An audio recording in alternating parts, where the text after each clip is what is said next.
Welcome to another episode of Pit Lane Parlay. I am joined this afternoon by the dynamic duo Travis Braden and his girlfriend Jess. Guys, first off, thanks for joining me, and how are we doing?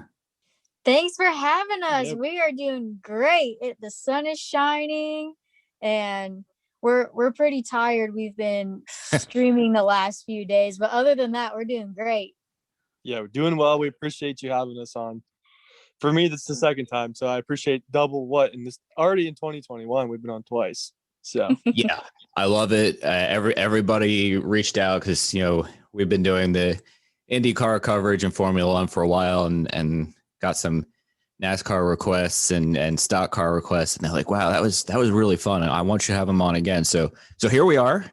I appreciate that. Was that before or after the Snowball Derby? I think it was after. Maybe my time is flying by faster than I think, and maybe it was before, but I thought it was this year. So it was recently. Yeah, I know it was sometime right around the last Snowball Derby. So I know Jess mentioned you guys have been streaming. You're doing a lot of iRacing. So since the Snowball Derby, what have you guys been up to keep busy? Well, we have a really cool announcement that came out, I guess, probably right after the first of the year, which is that we're starting a new short track racing program, primarily pavement, asphalt, pro and super late models. And we're kind of partnered on that deal with BJ McLeod and his wife, Jessica. And so we actually kind of had that in the works before the Snowball Derby, but we didn't announce it until sometime in January. And that has been, really the main focus, and kind of, for us as well, just as individuals, it's kind of a new leaf of totally doing something where we're in charge of our future, and we're kind of on our own for the first time, right?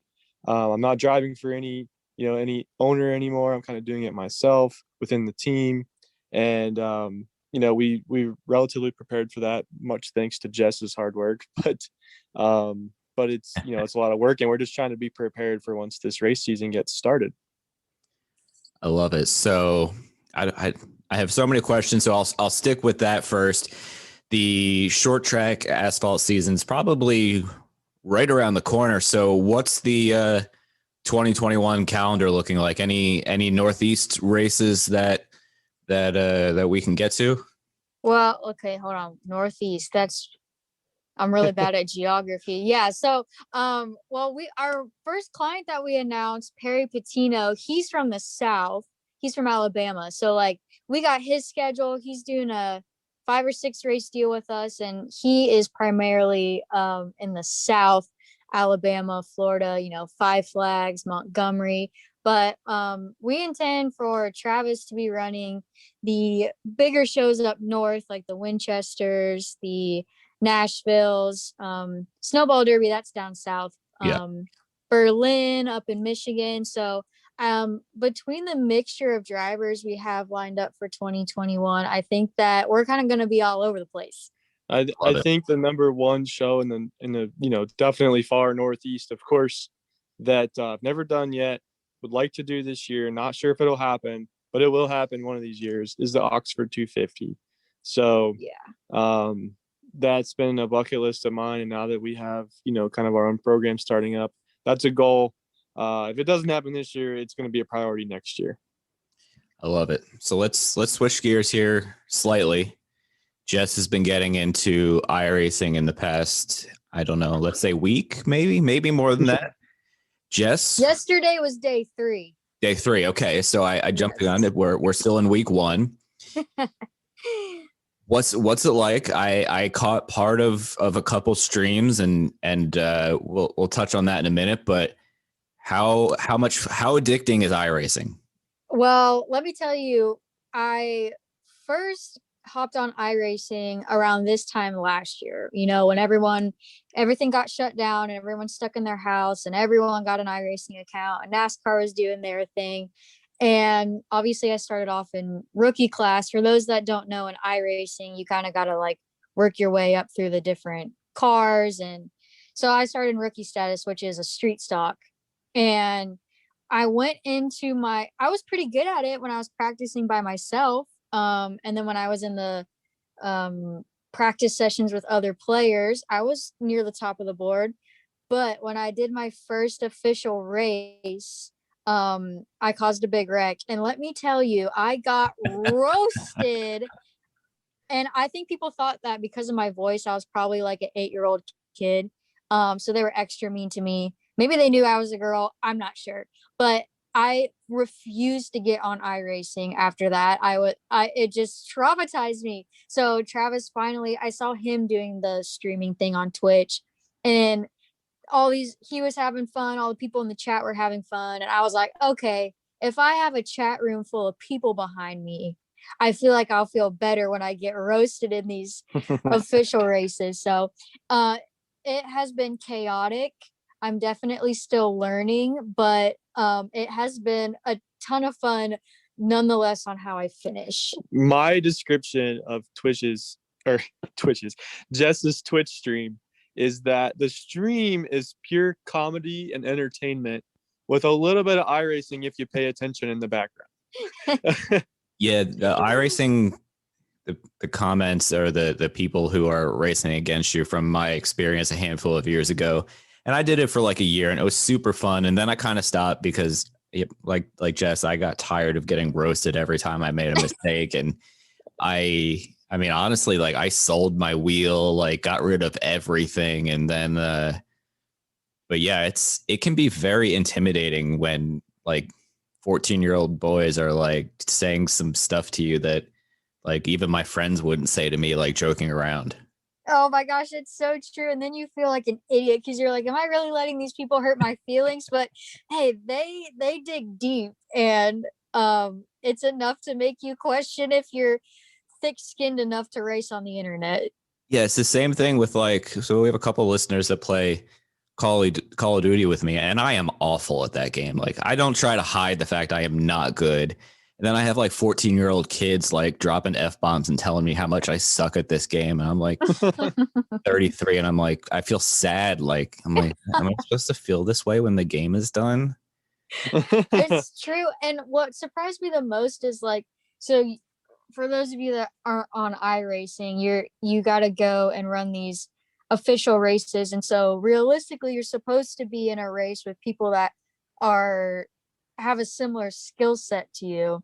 But sometimes you're going to be the worst person in the race. But I'm in the rookie class, so I don't know why people were expecting me to be decent. I thought we were all supposed to struggle. So yeah, it was off-putting. But if you're doing hosted races like we've been with all your friends, you know, that takes the pressure off a little bit. So maybe I'll forever be in rookie status. I think she's found a good way of balancing out her being roasted in the iRacing chat, if you will, by just completely roasting me in her Twitch chat the entire time she's iRacing so that she can't hear the iRacing chat. So what is, all right, let's transition right into that. What, you know, from your point of view or from Jess's point of view, is that a good deflection? Just going, you know, listen, Travis, I got to throw you under the bus here because it makes me feel better. How did that end of things start from the streaming?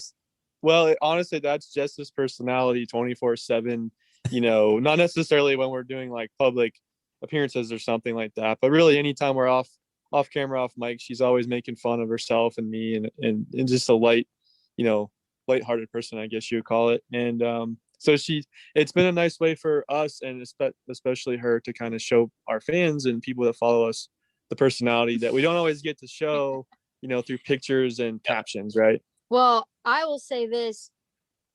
The Twitch and the streaming has just given me a platform to publicly roast Travis. It has nothing to do with the iRacing. It has everything to do with the fact that I will always say that the strongest yet most toxic bond is between a race car driver and their significant other that sells their sponsorship and manages their career. That's where the anger comes from. It has nothing to do with the iRacing and me getting bullied. It's that my life revolves around Travis, and he's just an idiot sometimes, and he needs to know. So now everyone else gets to hear what I think of Travis when I'm frustrated. And I think that's something really special that me and the fans can bond over. Yeah, it's really special, isn't it, Mike? I don't know what side to take right now, so I'm gonna Take hers. Take hers. I'm gonna play the middle here because I can tell you if my wife was on Twitch and she saw me racing, she would roast me 100%, and everybody would take her side as well. And she could probably hear me in the next room, and she's probably rolling her eyes like, "What are you talking about right now?" Which is typically the case. So what's it like having to, handle the sponsorship side of things, for Travis? I know it can't be easy. It's probably a full-time job and then some. And how, what goes into the daily life of just selling sponsorship for spots on the car? Yeah, so I think that truthfully the hardest part of it is not knowing. We just don't have a work-life balance, and I feel like a lot of people in racing, that's the case. It's almost, when you work in racing, it's all consuming, and it's hard to not allow it to be that way. So I think the biggest thing we struggle with is we'll get up and first thing in the morning, you're answering emails, and then you'll get on a roll, and then before you know it, it's 2 o'clock in the morning, and you're still, sending emails and whatnot. And so it's hard to draw the line because, when you're a athlete, I mean, it's you as a person that's the product, and you don't turn that off at 5 p.m. and pack it up and go home. So that's the hardest part. I love what I do. I do think that it is, I wish I could turn it off, because unfortunately I'm always, when I'm approaching people, I have a hard time not, it's just so emotional because it's your partner, I think. Right. And I think, so, but it's fun. It's great. Obviously, since I'm so emotional about it, that gives me the ability to, you know, share why it's so cool to partner with Travis, or why he's such a great guy or such a great brand representative. So it does give me that little extra edge, but it's definitely something I can't turn on and off.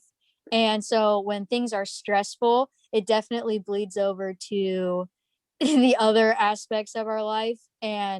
But yeah, I mean, a day in the life, we wake up. It's my job to tell everyone how awesome Travis is and his racing program. And so that's why when we get on Twitch, I got to complain about him to someone, because I've spent all day telling people how great he is. And he's so annoying. Got to balance it out. I feel like Yes. I feel like this is everything my wife is like saying to her coworkers, just on a different level, because I too stay up way too late getting work done. And obviously I'm not racing, but editing or something along those lines. So I feel like I'm like hearing like a voice that's like not in my headphones. It's like right behind me right now. Yes. And with stuff like editing or any sort of like passion project, those are the easiest things that the clock, all of a sudden it's 2 o'clock in the morning and you're not in bed, and you don't even realize the time went by. So we definitely have, most of our days go like that. I know you know how that is. Oh, 100%. I did an interview I did something the day I got my coronavirus vaccine last week, like that afternoon, that night. And then the next day when I felt my worst, I did an interview with George Steinbrenner and their sponsor CEO. And my wife was like, "Why are you working today?" And I said, "Well, I can't sit here and stay still. Like, I know like I'm physically off of the other podcast part of my job, but like I can't sit here and do nothing. Like, even though I don't feel well, I still feel like I need to do something." Yes. And you almost feel guilty if you're not. Yep. Totally. 100%. Sunday afternoon, I just sat down and watched the NASCAR race, and I was like, "What? Shouldn't I be doing something?" And I'm like, "Oh, no, I can actually just watch the race and get ready to record tonight and try to relax." But that's easier said than done, as I'm sure you understand. Oh, absolutely. And I will also say, so for those that don't know, Travis and I live in our motorhome. And so we work at that little, in the motorhomes, they have like a little kitchen table that has 2 chairs. That's where we work. We set our laptops up there, and I get so much more done when Travis is at the shop working on race cars. But this new team we have going on, the car is still at Fury Race Cars being built. The chassis is not done yet. So we don't even have a car for Travis to be working on in the shop yet, which unfortunately means he's sitting across from me in the motorhome bothering me all day. And so productivity has gone down. Oh, I understand that. The first month of quarantine last year when my wife was working from home, like I've worked from home for, as I'm sure a handful of listeners know, I've worked from home for like 5 years now. So it's nothing like brand new for me other than, not traveling to the racetracks last year. But I was so excited. I go in there and I thought, hey, what's going on? What are you doing? Let's play with the dog. Look how cute the dog is. And she's like, I have a lot of work to do. And her job is much more difficult than podcasting. So I had to learn to shut up and go. Like, thankfully, I have I don't have to sit at the same table as her, but yeah, it was an adjustment. Yes. Boundaries need to be set, and Travis doesn't understand that concept. No, not very well. So, Yeah. I mean well though. two heads are not always better than one. Listen, I say I learned my lesson, but I'm pretty sure I got in trouble like an hour ago for walking in there and just starting to talk about something that my mom called me about earlier today. So obviously that's not like 100% fact. Anyway. Oh, I feel her pain. Yeah. Oh, yeah. Yeah. Everything you say, I can guarantee you I'll make her listen and she'll be like, wow, Jess is 100% correct. I'm going to ask, let's see here. We'll go for a non-racing question. The best show or TV show or movie that you've binge watched or gotten through in the past year. And it could be for either you guys. Well, yeah. So I will say that we have sketchy internet in the motorhome. Some days it's great. Some days it's not. So we watch Netflix when we can, but we definitely don't have like a show that we, look forward to, because if the internet's not working that day, we're just going to be disappointed. So I would have to say, you're going to judge me for this, but I'd say Tiger King. No judgment. No judgment. I loved that. I can't say it. I mean, it was a dumpster fire, and it was. Everybody loves dumpster fires. Yes. Yeah. It's just one of those things that you watch and you're like, wow, I'm really smart. Like, it just makes you feel a little bit better about yourself. No, you're absolutely right. Carol Baskins definitely killed her husband. That's my thought on that. But we have been watching The Crew a little bit, and I know there's been mixed opinions on that, but I really enjoyed that. Okay. I've been watching it down. So Travis's sim rig is at our friend Natalie's house, and so when he's streaming, I'll be downstairs watching TV, and they have good internet, obviously. So I've been watching The Crew, and I really like it so far. But Travis hasn't seen any. Yeah, I haven't seen anything but the clips, but what I have caught of the clips, and also I think this is Jess's stance on what she likes about it, is that even though it's joking and kind of making fun a lot of times of racing and racing, people and what we do, what we say, how we, dress, all those things. But it's not meant to be malicious, in my opinion. And what it does do is it kind of shows people, it truly shows people like what really it is all about, right? Yeah. In a way that's not like, it's not coming across as educational, but I think it also does answer questions.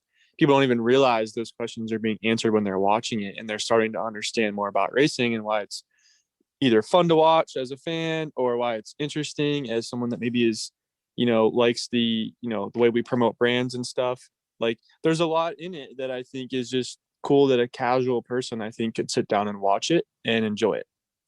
I'll have to give it a shot. I haven't gotten there yet. We just got through the Hotel Cecil documentary, which is very interesting, and we finished it in one night. So it's four 1-hour episodes. I don't want to give anything away for those who haven't seen it, but it's really interesting old hotel, and some shady stuff happened, and Oh, that sounds good. We're Yeah. about the documentaries. We watch Yeah. a lot of documentaries. What was that? What was that one documentary we watched about? Like, Wells Fargo. that one, and then there was one about, I think it was about the election, but it was more about the social media and how. Yeah. Yeah. Yeah, that was. I've seen that one. I haven't seen the Wells Fargo one, but I'd be very interested to see that with my wife in finance and my brother in finance, and understanding kind of all the debacle that went on there whenever that was, a handful of years ago. Oh yeah, it was good. It was good. All right, so let's see here. We'll wrap it up soon. Got a couple more racing questions. This is for either of you guys. We're a couple NASCAR races into the season. We're three in now. We've had 3 different winners, 2 first-time winners. And so what do you think about the season so far? It's the best season ever, right? That's what they're telling us on TV. But truly, I'm saying that as a joke, but I'm also not. I've really enjoyed it personally. Yeah. And Jess, I do want you to give your opinion too, Jess. But we haven't been able to watch every lap of every race. But what I've seen, I felt like a lot of the racing has been great. The first 3, basically the schedule, the first 3 weeks has been awesome to start the year. There's been things that I haven't quite always loved how, some of the promotions have gone. Maybe they could have been better. But overall, I think it's been a great start to the season, and they've done a good job of kind of recognizing that I think there's a lot of new eyeballs on the sport this year, starting the season off, and hopefully doing a good job of making sure that they can understand what's going on and enjoy it. Yeah, I think that I came onto the racing scene in 2015, and before that I had never seen a NASCAR race, or I knew what NASCAR was, Right. but I certainly wasn't watching. And so I think sometimes Travis and I watch these races with a totally different set of eyes. I'm still the fan that, while I understand what goes into making these things happen and getting these drivers on track and getting the cars to the track, I'm still one of those people that I'm just there for the excitement, and I love the wrecks. And I really think that this season so far, I know we're only 3 races in, but it has been exciting. All 3 series have been exciting. That Xfinity race last weekend was awesome. I mean, we jumped off the couch and screamed when Noah hit that car with a couple to go. So in that aspect, I think it's been awesome. Yeah, that was, of course, the only Xfinity race I have missed was this past Saturday, and I got enough of the clips to figure out what happened, but I think some of the excitement was taken out by the fact that I saw everybody tweet about it beforehand, and I had to go back to watch it. But yeah, can't win them all. So I'll wrap it up with one last question here, and this is based on Mike Joy's tweet from a couple hours ago, and Jess, I saw your reply, and I guess you can pretty much, based on Travis's laugh, exactly where I'm going with this one. So Mike Joy talking about funded drivers and privileged kids that get dad's money in dad's bank account, and that the sport needs to learn from those who have worked their way up and, really worked for everything. So just curious for your take on that, expanding on the social media tweets on it, but just, whichever one of you wants to start, I'll take a back seat and listen. Well, I'll start because I just opened up my Twitter app and I've gotten a lot of replies here. I completely agreed with what Mike was saying, and I'm sure everyone would completely agree with what he's saying. But I did add that, it's not really the rich kids' fault that that's how the sport is shaped now. I mean, it comes down to the teams and other people who are responsible for ensuring the sport didn't get to this place where it is pay to play. And I think when I say something like that, people probably take it seriously, because you're right. Travis, being one of the talented drivers that doesn't have the money and he's got the work ethic, but he's not been given the opportunities. Hey, I can't blame those kids' parents for spending the money that they can for them to have those opportunities. The issue is that the underfunded drivers with the talent don't stand a chance if they don't have that. And that comes down to the teams and just the model right now. So I hate to see, like, I think I've met Ty Gibbs a few times. He's been super nice every time I've talked to him. I think he's very talented. I hate to see when people say that he's only winning because of who his grandpa is. I think that takes away from who he is as a driver and his ability, because it's definitely there. So I don't think we need to point the fingers. I don't think that that's what Mike was doing, but I think a lot of people say, well, the rich kids are the problem, and it's how the sport is right now. That's the problem. And yeah, I guess one thing I could add to that and elaborate a little further from maybe a different side too is like, okay, let's use our brand new short track racing team as an example, right? If someone calls us and they're more than fortunate, let's say, and they have, family funding, they want to get their child racing in short track racing. That's where they want to start. Or maybe they've started in something else and they want to get to that point. That's not unwise business for us, but at the same time, I think what a lot of what Jess is saying is that the problems that I think have come the last 10 years or so in stock car racing are that everyone just looks at that kind of with a negative taste in their mouth, because it's like, oh, that's so easy and I'm jealous, basically.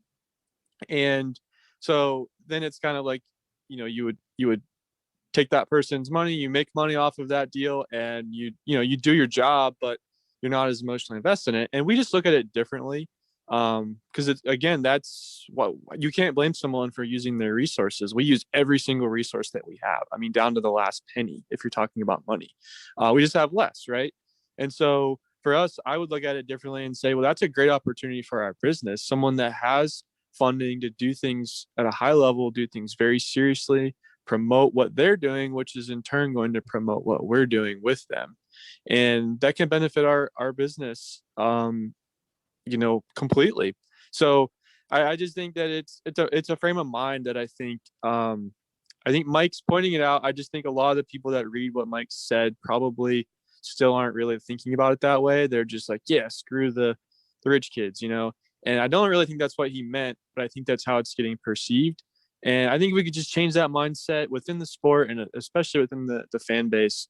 We need large sponsorships. We need funding in this sport. But every time I just feel like every time there's a good someone that can bring a solid amount of funding to the sport, we kind of disown them and alienate them. And then it doesn't help the rest of us that are less fortunate grow from being affiliated with people that maybe are just a little bit at an advantage. So that's a long answer, but I think it's just a frame of mind, right? Yeah, of course. No, at first I saw his tweet and I was like, and then I saw Jess's reply and hearing this, I'm like, okay, that I completely understand. Makes a lot of sense to me. And I don't fault some of these guys. Yeah, Ty Gibbs is a great example. I saw lots of mean comments after his first win 2 weekends ago, I guess it was at this point. So I really appreciate that perspective, and I hope everybody else out there remembers that next time they see. I would just say to people, right, like, look at the fact that if you actually go back and watch it, he was fast the whole race. And once he was in the lead with a couple laps to go in his first time in an Xfinity car, the kid didn't make one mistake the whole race. Like, he never missed a mark. He never overdrove a corner and wheel hopped or anything. Like, he was perfect. Even right down to the very last lap with all that pressure, you're in his fastest lap of the race on the white flag lap. I mean, it's just, the kid can do it, and you shouldn't look at anything else but his ability. Right. So yeah, he made that mega pass going into turn 1 or turn 2 there, that he was in the grass, out of the grass, in the grass, and was just able to hold it together. A very exciting race. Yeah, that was awesome. Yeah. So I'll wrap it up there for you guys. Listen, I appreciate the time this afternoon. Best of luck with everything in 2021, whatever year it is now. And hope to see you guys at a track at some point, but keep up the streaming. I'll definitely tune in and share out the link and stay safe, guys. Thank you very much. Awesome. Thank you for having us. No Yes, problem. thank you. We'll keep up with you. You keep up with us, and maybe we'll see you in person at a racetrack here this year. Hopefully, right? Yeah, fingers Cross your fingers. crossed. If not, you guys are welcome back anytime you want to talk stock car and short track stuff. I love it. I'm definitely trying to watch more of it streaming or in person this year than I have in the past couple of years. Awesome. Awesome. Well, thank you again, All right, and guys. we'll stay in touch. All right. See ya. Bye. Today's podcast is presented by Podgo. Podgo is the easiest way for you to monetize your podcast, providing podcasters with a flat rate for ad space so you always know how much you get when you include an ad from Podgo. I recently joined as a member, and you can too. Apply today to become a member and immediately be connected with advertisers that fit your audience. That's podgo.co at podgo.co.